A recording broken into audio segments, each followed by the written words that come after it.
Много отдавна не съм изпитвала такава огромна нужда да отговоря на видео за себе си, но смятам, че в този случай е абсолютно наложително. Първото и най-важното нещо, което искам да кажа по въпроса е, че никога не е окей да снимаш някой без неговото позволение. Ако искаш снимка, елай ме попитай, аз няма да ти откажа никога. Дори да видя в очите ти, че си най-мазния хейтър, аз няма да ти откажа, защото просто не съм такъв човек. Когато се снимаш с мен след като си имал позволение, ти с тази снимка можеш да правиш каквото си поискаш, може да си я качиш в OnlyFans, ако искаш. Аз вече съм дала съгласие и нямам какво да кажа по въпроса.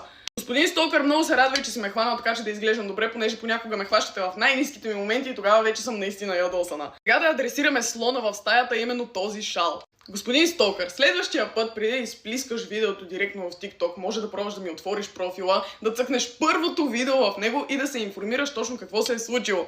За който не е разбрал, опитах се да докарам нов цвят за музикалното видео на новата ми песен и изключително много си изпържих косата.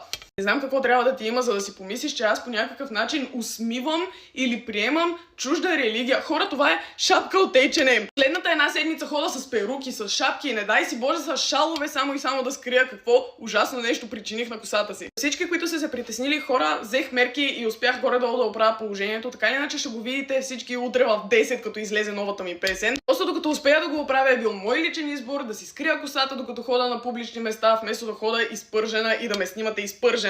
Искам да използвам момента да благодаря на господин Стокър, защото все пак няма лоша реклама, така че ти и всичките ти нови фенове може да отидете да видите финалния резултат утре в 10. Искам също така да благодаря сърдечно на хората в коментарите, защото когато го видях това видео и сърцето ми прескочи, очаквах да отворя коментарите и да видя огромен хейт, но вместо това бях срещната с изключителна подкрепа и защита от ваша страна, хора, които се опитват да го информират какво се е случило, че е заради новата песен, или хора, които му казват, че не е окей да ме снимате на публично място. Сърдечно ви благодаря и искам да използвам момента да се извиня, ако съм обидила някой или ако съм сложила шала по грешен начин, слагала съм го по същия начин и преди просто е било без шапката, може да видите снимки в Instagram.